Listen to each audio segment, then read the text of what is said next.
Most people think that streaming on Linux is either impossible or just not worth the hassle, but I've been doing it for over a year now using tools you might already know from Windows like OBS, Streamer.bot, along with full alerts, avatars, a proper camera and mic setup, the whole thing.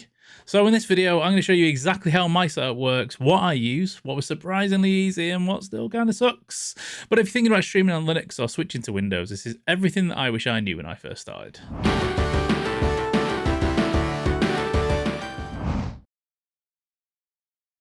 Let's start with the hardware side of things, because this is the part that most people just assume won't work on Linux, and honestly, most of it just does. So I'm using an Elgato Facecam Pro. I've got an Elgato 4K capture card. I have a Mark 1 Stream Deck, and I have a Stream Deck Plus, which is the one with the knobby dials on, which is awesome, by the way. And I also have a beacon mic. So as you can see, the webcam is working completely fine. I've actually got it running in 4K. I shrink it down to 1440p. I've got my beacon mic going, as you can expect. Now, for the beacon mic, there isn't official software for it because Beacon said they're not going to do it, but someone has reverse engineered it, and some of the basics you can do on there. So have a look at that. There is that piece of software just on show now. My capture card is currently running my Nintendo Switch 2, so there's a bit of Pokemon running in the background. I've got that running at 1440p at 60 frames per second. Obviously, it does go up to 4K. And for my Stream Decks, I've got a piece of software called BitFocus Companion. It does pretty much everything that I use my Stream Decks for. I'm not saying it's got all the fancy things that the Elgato software does. I wish they'd bring it over, but they absolutely will not, or haven't said that they will at the moment. They said it's out of scope. But this piece of software does loads of stuff already that like I said, everything that I need. I've also got a video about that piece of software, so if you want to go back and have a look at that, you better find it. It's called Making My Stream Decks Awesome or something like that. I'll link it down in the description. So, of course, with all these things, there is a catch, and that is things like if you really need your Steam Deck firmware updates, you can't do it on Linux. Now, there's no real reason to, because they do just work with the software. But if you really, really need that, it only runs on Windows or on Mac. So the easiest way to do it is Windows VM, and you can USB pass through them and do that. I actually updated my firmware the other day just to see what it would happen. Nothing. Absolutely nothing. Made no difference.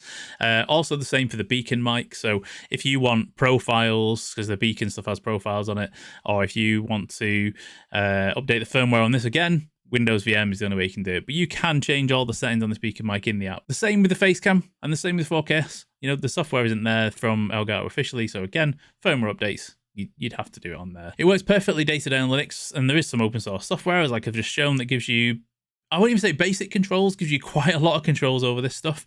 But like I said, full firmware updates, you've got to be a Windows VM. So short version, everything works fine on Linux. Firmware is what will drag you back to Windows occasionally, but really you don't need it unless you've got a problem with your device that's only being fixed by a firmware update. You don't need it, and like all the Stream Deck stuff now, if you've got it, you've probably got it all up to date anyway. All right, on to the main part. Streaming software. As you can see by this infinite run of me going through your screen, I use OBS Studio, and if you've used OBS on Windows before, this is going to feel exactly the same. And installing it on Linux is really, really straightforward, so we are going to get rid of this for a second. So the easiest way to install OBS on your Linux distribution is through your package manager, and for a lot of us, that is Discover, especially if you're on Fedora like me. If you search for OBS Studio, you're going to end up in this page, and you can literally do, it just says launch for me because I've already got it installed, but you could go up to here and install it. Now, I've installed mine from Fedora Linux. It lags behind the version a little bit, but it allows me to install plugins from third-party sources. So if it doesn't exist in Discover as an add-on, I can still install it. Now, I've only got one that does that. It's called Shadertastic. Depending on what you've got, you probably will just be fine with the FlatHub. And to be honest, the FlatHub version is also better because it's usually ahead of the Fedora Linux version. I'm actually going to move my stuff over to it and just get rid of the one plugin that I use, because to be honest, most of the plugins are there. And just to show you, once you've installed it, if you want to install any plugins, you've got this add-ons page, and there is an absolute ton of them. There's loads of them that you can put in there. And lots of things, like if you use the move transition, you know, things like Exaldro, for example, they're in there. There's a ton of them. There's an absolute ton of them. So that's it. You basically just click one of them, click install, then your add-ons are in, and then you just open it as an application as normal. So once it's installed, all the things like game capture, window capture, and full display capture, they all work as you would expect. The easiest way to get up and running is to do this one here, screen capture Pipewire. Click that, it'll then ask you, what do you want to capture? And you can then just pick a screen or an actual window. So if I just wanted to pick the OBS window, you can do that. If it's a game, you just pick the game and that's it. And then if we do the same, if you look at my audio, in fact, no, I can't click audio because everything else will go off. If I was to go to application audio capture, so again, pretty similar to what's on Windows, you can go into here and then you pick whatever the application is. So match by application, drop down and then pick whatever is in here. I just want to be clear as well, I'm not going to go into the detail of it. This isn't like a best OBS settings video. If it's something you're interested in at some point, I can definitely do that and show you my settings on OBS in Linux. But this is just how to get the basics and just to show you that all this stuff does exist. One of the downsides, because I want to make sure you've got downsides as well, is if you use the NVIDIA green screen stuff, doesn't exist on Linux. There is another plugin that will do green screen.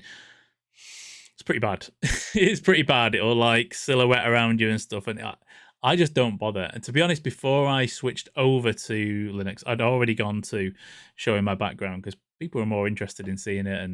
And yeah, you can do some nice things with your background anyway. But if that is like if it's a deal breaker for you, if you really want the NVIDIA green screen, you just can't do it on here. On the positive side again, though, you can see down the bottom here, ATEM multi-stream works, and that allows me, like, I generally stream on Twitch, but if I want to stream to YouTube as well, it's like just double click. It works exactly the same as it does on Windows. A couple of clicks and you're in. So even more interesting is in the latest OBS version, which is one of the other reasons I'm thinking of going to the Flatpak version, because that does have it.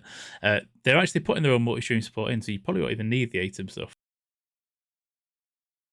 Once OBS is set up, everything else is just the extras that make the stream feel alive. So let's talk alerts, automation, and chat interaction. Now, if you've got a stream element set up or something like that, you can just drop that into OBS as a browser source like you did before, and that's it, done.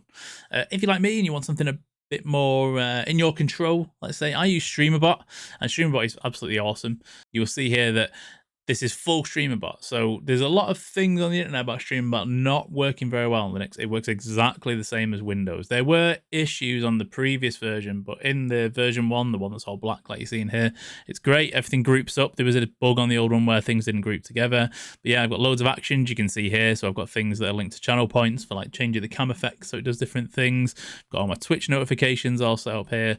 Runs exactly the same as it does on Windows, and it's great. You can do multi-platform stuff. I've got Twitch and YouTube set up, and that's completely fine. The only thing that doesn't work very well is the YouTube bot. That's not a Linux thing. That is a YouTube thing. So if you've got a bot account on your YouTube, sometimes it connects, sometimes it doesn't, but it does fall back to your YouTube account, so that's no problem. Again, this isn't a how to set up Streamer.bot video. If you want that, again, let me know in the comments and I'll happily show you how to set it up. I'll get a VM, we'll do it all fresh together. The only annoying thing is when you set this up, so you have to install it through Lutris because it runs through Wine, so it's like a compatibility layer for Windows stuff. And when you first do it, if you try to use the chat window, it'll just error, and it's just you need to install WebView. And a lot of people just go, "Oh, that bit doesn't work. Forget about it." You can actually do it. So if I quickly, again, I'm not going to go into too much detail, but if I go into Lutris and I go into Streamer.bot, the way to do it is you download the WebView 2 executable. Down here, you do run exe inside wine prefix, install WebView 2, and then there's chat. We've got it as normal. So if I just say hello, that's not hello, that's hello. You'll see there that it's a chat. And if I was to do that on the YouTube version, in fact, I might even be able to go to YouTube. Nope, can't do it because it's not a broadcast. But if it was on YouTube, you would have a multi-chat on. You could then have Twitch, and you could have a YouTube icon, and it does that for all of your viewers as well. So Streamer.bot's ace. It's really, really good. And you can capture that into OBS if you wanted to show it on there, or you can use another third party. I personally use a plugin by Nutty, which again just works in the browser. I'll link that, and that's how I show that on stream. But this is what I use just to make sure that I see all of my chat.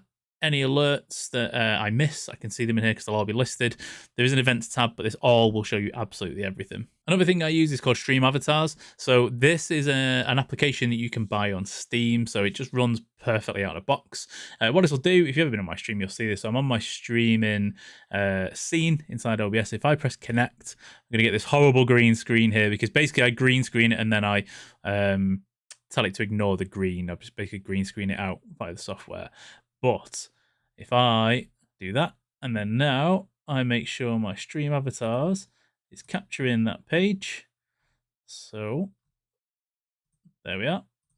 You'll now see down the bottom, I've got a little cloud running around. That's me. And as the way you can set it up however you want. I've got it set up so that anybody who's a follower can choose an avatar, and when they chat, it also shows little chat bubbles as well. So it can be pretty cool to add to your stream. Again, it's not essential. This is just like, you know, stuff that you could do, and just to show that Linux can do it. All these things are just there and possible. And the last thing I use is just a shout out to somebody who I think is absolutely amazing. This is called Soundbooth.bot. It's made by a gentleman in Australia called Richard Thornton. If you don't follow Richard Thornton on Twitch, go and follow him. He plays Minecraft, plays loads of amazing music. He's just a genuine great guy. But he made this tool called Soundbooth.bot. It basically lets your viewers do hashtag and a sound name, and then they can play their sounds. Now, I can't show it you in action offline because it doesn't work that way. But yeah, literally, it's just a cool bot that can sit in your channel, and people on a cooldown can play cool sounds, and it just gets people chatting, gets people interacting. It's pretty fun on like a horror stream if you're like, you sat there playing a horror game and all of a sudden someone makes a massive fart noise. I think it's great. So overall, Linux in 2026 is actually really, really, really usable. In fact, for me, it's almost perfect. You know, unless you need firmware updates, or you need the NVIDIA green screen, you can do everything that you could on Windows. So if you're a Windows streamer thinking of switching, or just curious if Linux can handle it, this is absolutely viable. And if you want to see it all in action, I stream over at twitch.tv/UKGage. I've been a bit quiet this year due to some like life, work, ISP issues, but I'm planning to get back streaming regularly very soon. So if you want to come over and hang up, see how all my setup runs up live, you're more than welcome to come over. If you got any questions, if there's anything that I've missed, you can put it down in the comments. I also have a Discord, which is very quiet but very helpful when people do join and ask for help. So by all means, jump in there. And all the usual things. If you've enjoyed it, if it's been helpful, like, subscribe. Hype is the new thing. I don't know. All those things. But most of all, just thank you for watching. I hope this has been helpful. See you in the next one. Goodbye.